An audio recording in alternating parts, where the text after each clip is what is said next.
ಪ್ರತಿಯೊಂದು ಜೀವನದಲ್ಲಿ ಎಲ್ಲವೂ ನಾವೇ ಹಾಕೊಂಡಿರೋದು, ಅಂದರೆ ನಾವೇ ಸೃಷ್ಟಿ ಮಾಡ್ಕೊಂಡಿರೋದು. ಅದು ಶಕ್ತಿಯುತವಾಗಿ ಕೆಲಸ ಮಾಡೋದಕ್ಕೆ ಅದು ನಮಗಿಷ್ಟ ಇದ್ದರೆ ನಾವೇ ಮಾಡ್ಕೊಂಡಿರೋದು. ಅದು ಇಷ್ಟ ಇಲ್ಲದೆ ಇದ್ದರೆ, ಬೇಡ ಅಂತ ಅನ್ಸಿದ್ರೆ ನಾವೇ ಅದನ್ನು ಸೃಷ್ಟಿ ಮಾಡದೇನೂ ಇರೋದು. ಕ್ರಿಯೇಟೆಡ್ ಒನ್, ಅನ್ಕ್ರಿಯೇಟೆಡ್ ಎಲ್ಲವೂ ನಮ್ಮದೇ. ಇದ್ಯಾಕೆ ಹೇಳ್ತಾ ಇದ್ದೀನಿ, ನಾವು ನಮ್ಮ ಜೀವನನ ಬದಲಾಯಿಸ್ಕೊಳ್ಬಹುದು ಅನ್ನೋ ಸತ್ಯ. ಒಂದ್ಸಲ ಇದರಲ್ಲಿ ಒಂಥರ ವಿಶ್ವಾಸ ಇಟ್ಟರೆ,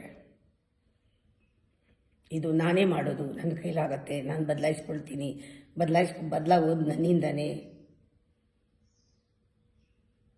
ಅದು ಇಲ್ಲಿದೆ, ಆ ಬದಲಾಯಿಸೋ ಶಕ್ತಿ ನನ್ನಲ್ಲಿದೆ ಅಂದರೆ ನೀನು ದೇವರ ಜೊತೆ ಕನೆಕ್ಟ್ ಮಾಡಿರಬಹುದು, ಸೋರ್ಸ್ ಜೊತೆ ಕನೆಕ್ಟ್ ಮಾಡ್ಬೋದು, ಗುರುಗಳ ಜೊತೆ ಕನೆಕ್ಟ್ ಮಾಡ್ಬೋದು, ಗಾರ್ಡಿಯನ್ಸ್ ಜೊತೆ ಕನೆಕ್ಟ್ ಮಾಡ್ಬೋದು, ಪೇರೆಂಟ್ಸ್ ಜೊತೆ ಕನೆಕ್ಟ್ ಮಾಡ್ಬೋದು, ಏಂಜಲ್ಸ್ ಜೊತೆ ಕನೆಕ್ಟ್ ಮಾಡ್ಬೋದು.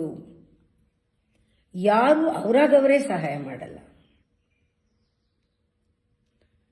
ಅವ್ರು ನಿಮ್ಮನ್ನು ಪ್ರೀತಿಸ್ತಾರೆ, ನಿಜವಾಗ್ಲೂ ಸಹಾಯ ಮಾಡಬೇಕು ಅಂತ ಇಷ್ಟ ಇದೆ. ಆದರೆ ನಾವು ವಿ ಆರ್ ನಾಟ್ ಡಿಸರ್ವ್. ನಿನ್ನನ್ನು ಇದಕ್ಕೆ ನಿನ್ನನ್ನು ನೀನು ಇಷ್ಟಪಡಬೇಕು. ಮುಂಚೆ ನಾನು ಕ್ರಿಯೇಟ್ ಮಾಡ್ತೀನಿ, ನನ್ನ ಶಕ್ತಿ ಇದೆ ಅನ್ಬೇಕು, ಆಮೇಲೆ ಕನೆಕ್ಟ್ ಮಾಡಬೇಕು. ಅವರು ಸಹಾಯ ಮಾಡ್ತಾರೆ. ನೀವು ನಿಮ್ಮನ್ನು ಅವ್ರ ಜೊತೆಗೆ ಐಡೆಂಟಿಫೈ ಮಾಡ್ಕೊಳ್ಬೇಕಷ್ಟೇ. ಅವರಿದ್ದಾರೆ ಅಂತ ರೆಕಗ್ನೈಸ್ ಮಾಡಬೇಕು. ಮಿರಾಕಲ್ ಆಗುತ್ತೆ. ಗುರುಗಳನ್ನ, ದೇವ್ರನ್ನ ಎಲ್ಲರನ್ನೂ ರೆಕಗ್ನೈಸ್ ಮಾಡಬೇಕು. ನನ್ನ ಜೀವನದಲ್ಲಿ ಒಂದು ಭಾಗ ಅವರಿದ್ದಾರೆ, ನನಗೋಸ್ಕರ ಇದ್ದಾರೆ. ನಾನೇನು ಭಕ್ತಿ ಪ್ರೀತಿ ಏನೂ ಇಲ್ಲದೆ ಅವ್ರೇನೂ ಮಾಡೋಕ್ಕಾಗಲ್ಲ. ಅವರೆಲ್ಲರೂ ನನ್ನಲ್ಲಿ ನಂಬಿಕೆ ಬಂದ ತಕ್ಷಣ ಅವರೆಲ್ಲ ಕೆಲಸ ಮಾಡ್ತಾರೆ.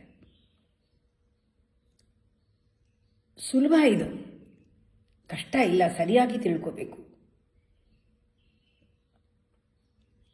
ಇದು ಫಸ್ಟು ನಿನ್ನನ್ನು ನೀನು ಅವಲಂಬಿಸ್ಕೋಬೇಕು. ಇದಕ್ಕೇನು ಕಷ್ಟ ಇಲ್ಲ. ಕಷ್ಟ ಮಾಡ್ಕೊಂಡಿದ್ದೀವಿ ನಾವು, ಅಲ್ಲೇ ಇದೆ ಎಲ್ಲ ಫ್ರೀ. ನಿಮ್ಮನ್ನು ನೀವು ಅರ್ಥ ಮಾಡ್ಕೊಂಡ ತಕ್ಷಣ ನೀವೆಲ್ಲರಿಗೂ ರೆಸ್ಪೆಕ್ಟ್ ಕೊಡ್ತೀರಾ, ಅವರಿಂದ ನಿಮ್ಗೆ ಸಹಾಯ ಆಗುತ್ತೆ. ಇವರೇನು ನಮ್ಮ ಗುರುಗಳು ಮಾಡಲಿಲ್ಲ, ನಾವು ನಂಬಿದ್ವಿ, ನಿಮ್ಮ ನಂಬಿಕೆ ಸರಿಯಿಲ್ಲ, ಅವರು ಮಾಡೋಕ್ಕೆ ರೆಡಿ ಇದ್ದಾರೆ. ತುಂಬ ಸತ್ಯ ಇದು. ನಿಮಗೆ ನಂಬಿಕೆ ಇರಬೇಕು, ನಿಮ್ಮ ಮೇಲೂ ಇರಬೇಕು, ನಿಮ್ಮ ಮೇಲೆ ಫಸ್ಟ್ ಇರಬೇಕು. ನಾ ಮಾಡ್ತೀನಿ, ಗುರುಗಳಿಗೆ ಒದಗಿ ಬರ್ತೀನಿ, ಐ ಅಲ್ಲೋ ಮೈಸೆಲ್ಫ್ ಪೂರ್ತಿ. ಆಗ ಅವ್ರು ಏನಾದ್ರು ಮಾಡ್ತಾರೆ, ಅವರಾಗವರೇ ಏನೂ ಮಾಡಲ್ಲ.